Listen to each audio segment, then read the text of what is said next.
Assalamualaikum warahmatullahi wabarakatuh. Selamat pagi anak-anak semuanya. Bagaimana kabarnya? Alhamdulillah baik semua ya. Sebelum memulai pelajaran hari ini, kita berdoa terlebih dahulu agar diberi ilmu yang bermanfaat. Oke, silakan Ketua kelas Mas Rijal, silakan memimpin doa. Berdoa mulai. A'udzu billahi minasyaitonir rajim. Bismillahirrahmanirrahim. Alhamdulillahi rabbil alamin. Ar-Rahmanir Rahim. Maliki yaumiddin. Iyyaka na'budu wa iyyaka nasta'in. Ihdinas syiratal mustaqim, syiratal ladzina an'amta 'alaihim ghairil maghdubi 'alaihim waladdallin. Rabbi zidni ilma warzuqni fahma, la haula wala quwwata illa billah. Amin ya rabbal alamin. Alhamdulillah. Selanjutnya berisi akan mengabsen anak-anak semuanya. Hari ini apa ada yang izin sakit? Oh ya, alhamdulillah ya, semuanya masuk dan diberi kesehatan oleh Allah. Nah, kalau kita semua diberi kesehatan oleh Allah, kita harus bersyukur atas semua nikmat yang diberikan oleh Allah. Ya, oke anak-anak, kalau kemarin kita belajar tentang Asmaul Husna, kemudian akhlak terpuji. Lah, hari ini kita akan belajar tentang akhlak tercela. Nah, sebelumnya ada yang tahu apa akhlak tercela itu anak-anak? Iya.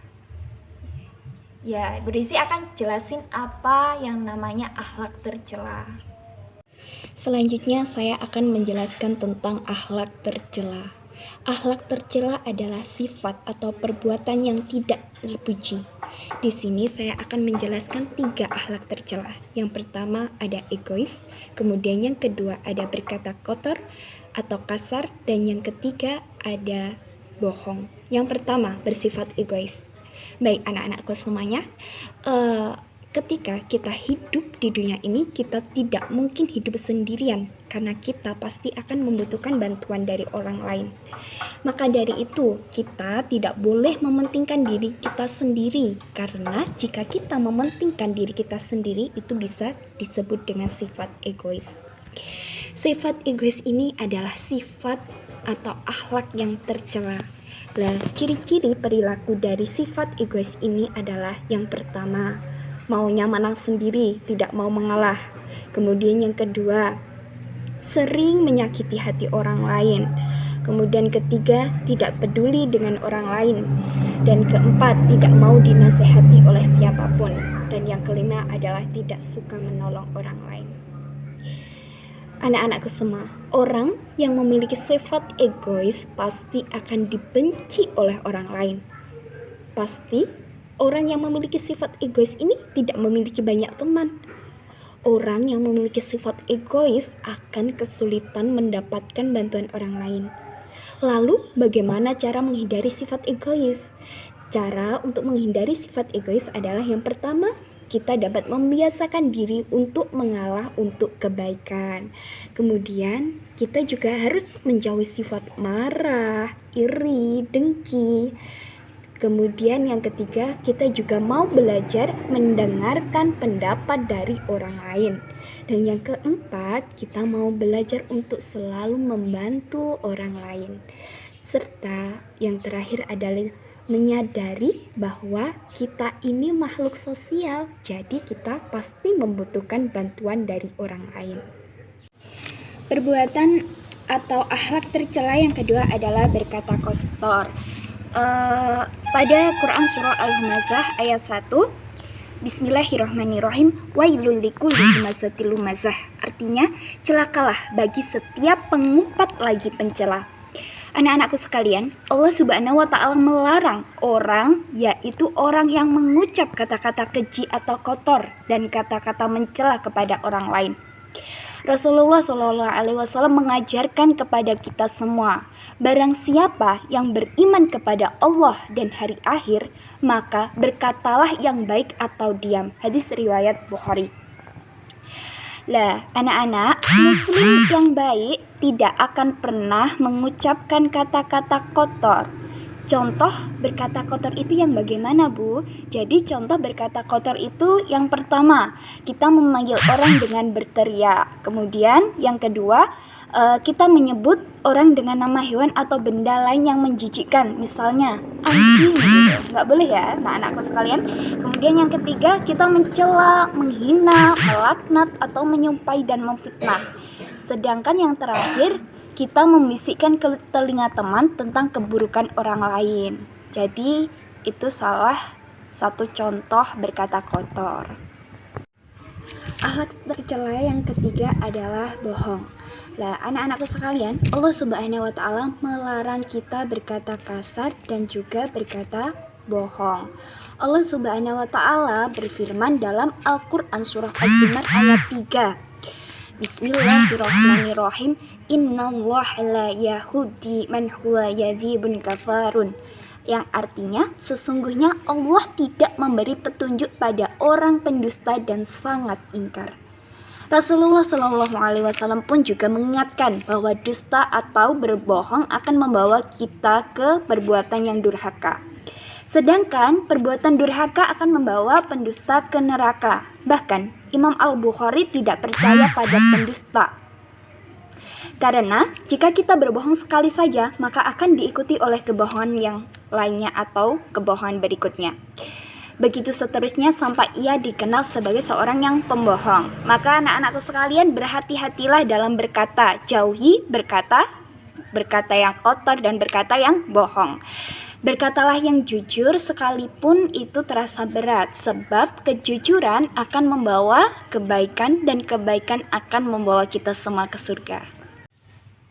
Selanjutnya saya akan menceritakan kisah dari Nabi Nuh alaihissalam. Nabi Nuh alaihissalam adalah salah satu Nabi Ulul Azmi yang mempunyai ketabahan yang sangat luar biasa, teman-teman semua.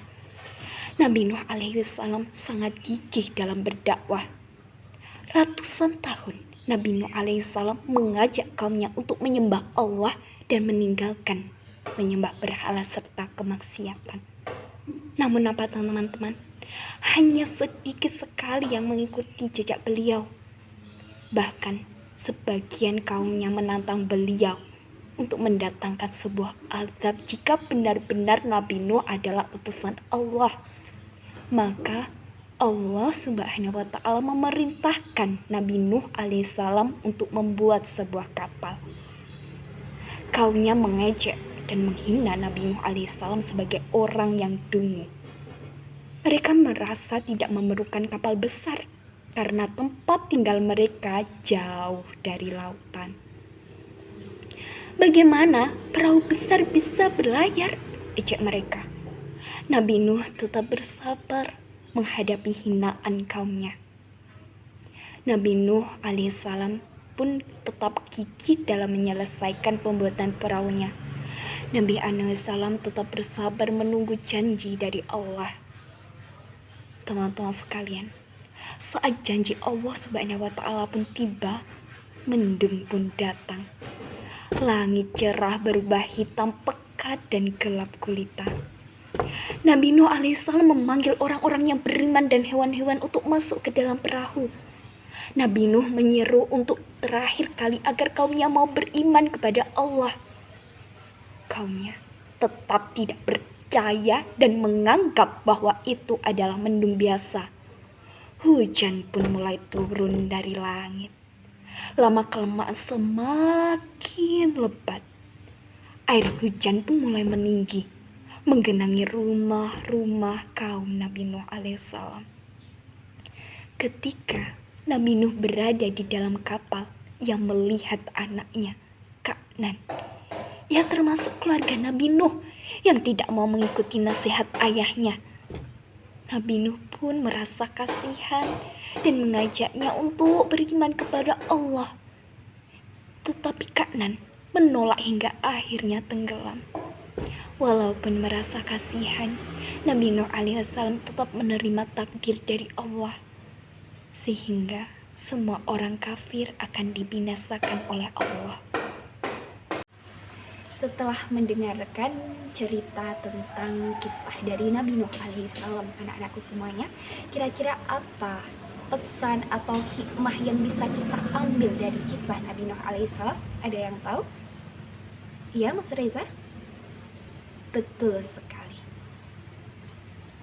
Belajar dari kisah Nabi Nuh alaihissalam, kita yang pertama memiliki sifat yang tabah dan sabar. Kita harus senantiasa memiliki sikap sabar dan tabah dalam menghadapi semua cobaan yang diberikan Allah kepada kita, anak-anakku semuanya. Cobaan berupa sakit, cobaan berupa terkena musibah, kecelakaan, dan lain sebagainya. Kita harus senantiasa selalu sabar akan menghadapi cobaan tersebut, anak-anak. Kemudian yang kedua, kita harus selalu yakin akan semua ketentuan yang diberikan oleh Allah kepada kita. Oleh karena itu, anak-anakku semuanya, mari kita semua untuk selalu meningkatkan ibadah kita kepada Allah dan menjauhi semua larangan yang diberikan Allah kepada kita. Semoga dengan belajar tentang kisah Nabi Nuh alaihissalam dapat meningkatkan ibadah dan kedekatan kita terhadap Allah Subhanahu wa Ta'ala. Ya, anak-anakku, sebelum kita akhiri pelajaran hari ini, apa ada yang mau ditanyakan? Oke, jika tidak ada yang mau ditanyakan, Bu Risi tutup pelajaran hari ini dengan berdoa terlebih dahulu ya, agar ilmunya bisa berkah. Oke, silahkan ketua kelas Mas Riza. Doa mulai. Selesai. Alhamdulillahirabbil alamin. Akhiran, wassalamualaikum warahmatullahi wabarakatuh.